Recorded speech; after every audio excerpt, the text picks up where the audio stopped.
Voici ce mardi des Ninivites, comme vous le savez, 70 jours avant la Pâque, c'est le temps de Septuagésime qui commence. C'était hier, vraiment le jour J, les 70 jours avant la Pâque. Et les 3 premiers jours de ce temps, ce sont les rogations des Ninivites, lundi, mardi, mercredi.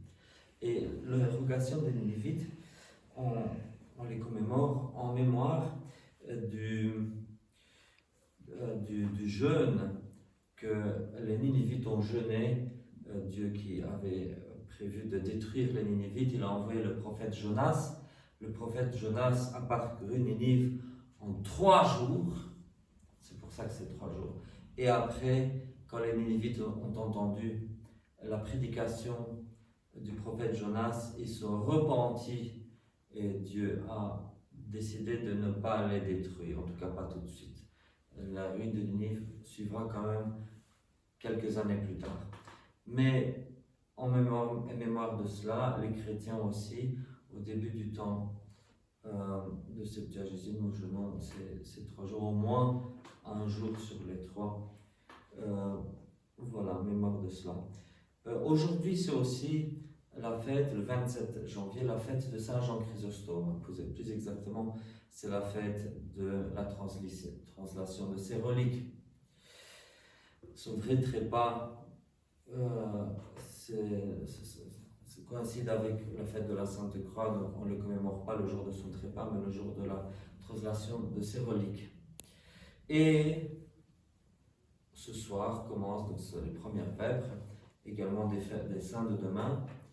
Et les saints de demain sont Saint Isaac de Ninive, ça tombe vraiment bien, c'est une drôle de coïncidence. Saint Isaac de Ninive, qui tombe, dont la fête tombe pendant le jeûne des Ninivites. Et aussi Saint Popon, qui était abbé de Stavelot et un grand moine, un grand réformateur. Je sais que le nom est tout à fait hilarant. Et qui a été dans plusieurs monastères, qui a été envoyé pour réformer plusieurs abbayes. Mais voilà, il a été avait été abbé à Stavelot, et puis il est mort à Marchienne. Et qu'est-ce que je vais vous dire? Je ne vais pas être très long ce soir. Saint Jean Chrysostome d'abord. Nous célébrons la messe de Saint Jean Chrysostome avec mémoire donc des Ninivites. Saint Jean Chrysostome, un grand-père de l'Église, patriarche de Constantinople, exilé pour la foi orthodoxe. Et on peut se scandaliser parce qu'il a écrit pas que des choses jolies, il a aussi écrit, il a été très antisémite dans ses écrits. Et maintenant, qu'est-ce qu'un saint de l'Église?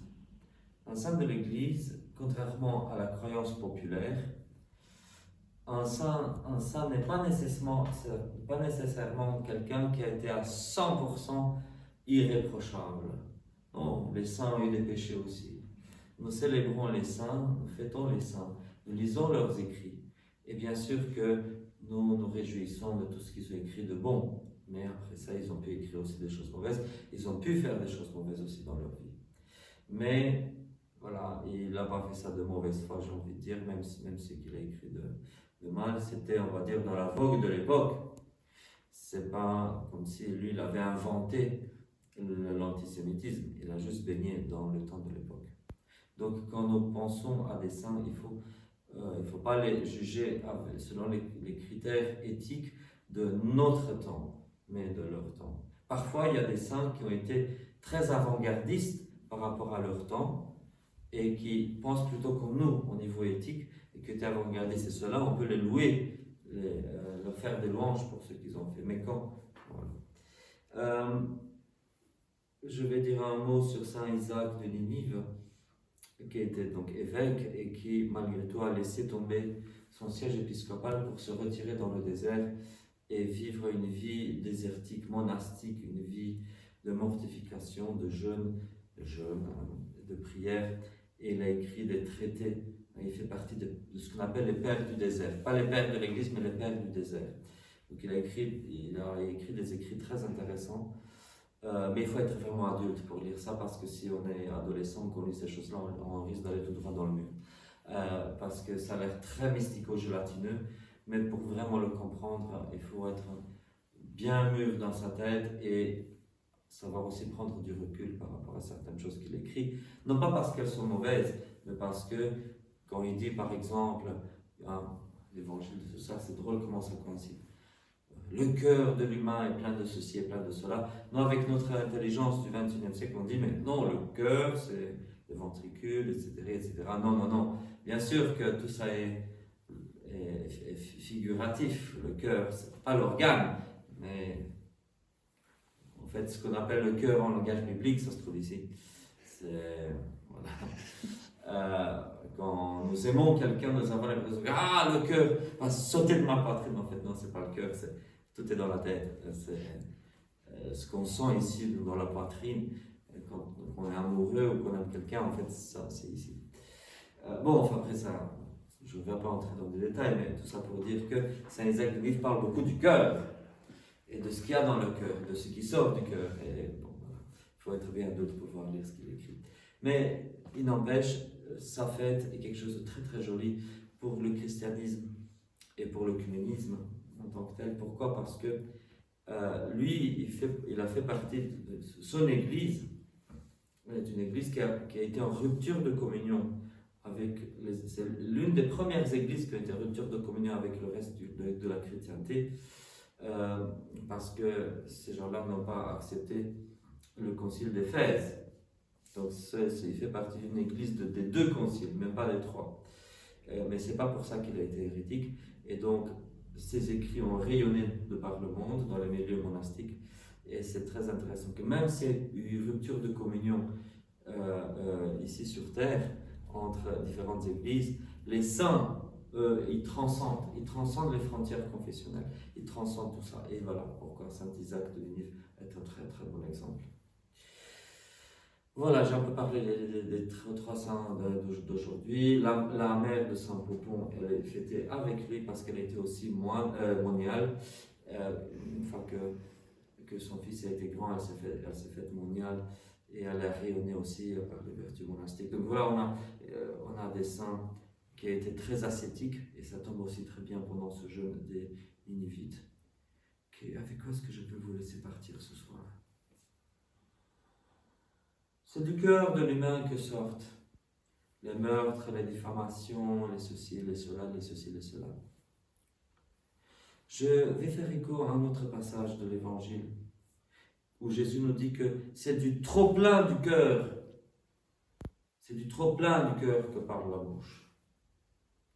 Il n'y a pas si longtemps que ça, j'ai rencontré un jeune homme qui m'a dit certaines inepties. Et puis il s'est excusé. Mais 2 phrases plus loin, il a dit d'autres inepties. Et puis il s'est excusé. Et puis 2 phrases plus loin, il a dit d'autres inepties. En fait, il peut s'excuser autant qu'il veut, parce que chaque fois qu'il va ouvrir la bouche, il va dire une ineptie. Parce que c'est du trop plein du cœur que parle la bouche. Donc, ce que dit la bouche, souvent, c'est un symptôme seulement. Si le cœur est mauvais, bien sûr, on ne parle pas on se comprend bien le cœur au sens biblique du terme. Si dans le cœur, on a plein de choses mauvaises, la bouche parlera que... Et je ne parle pas que de la qualité de ce que parle la bouche, aussi de la quantité, aussi de tout. De tout. Quelqu'un qui a une diarrhée verbale, c'est qu'il y a un problème dans le fort intérieur. Quelqu'un qui dit que des inepties et des méchancetés, il y a un problème à l'intérieur. Quelqu'un qui ne peut rien voir de positif dans son frère. Quelqu'un qui va toujours voir la paille dans l'œil du voisin, ne va jamais voir la poutre dans son œil. Ça provient du cœur, du fort intérieur.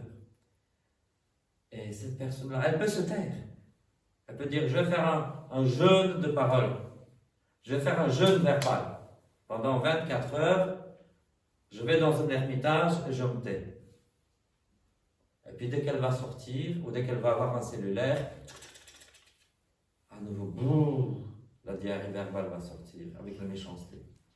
Que ce soit par la bouche ou par les 2 pouces, peu importe, ça va sortir. Et comment est-ce qu'on soigne une personne comme ça? D'accord, aller dans l'ermitage, c'est bien. C'est un bon commencement. C'est un bon commencement. Mais ce n'est pas tout. Il y a un exercice à faire.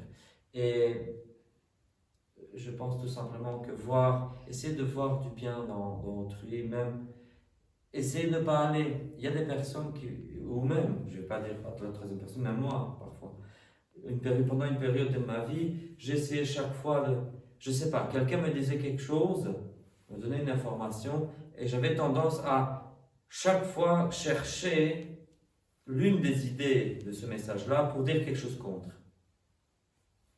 Et c'est très mauvais. Il faut essayer de voir le bon dans le prochain.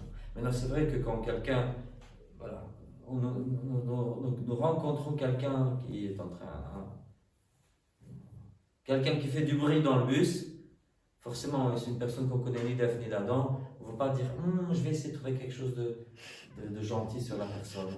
Tu as un beau pull. Non, non, forcément, on va lui dire, éteins ta merde de musique. Voilà. Voilà. Il faut dire ce qu'il dit. Donc là, c'est pas ça. Mais je veux dire, quand c'est une personne qu'on connaît, un collègue, un copain de classe, quelque chose. Et voilà, il faut essayer de voir le bon. Parce que du trop plein du cœur parle.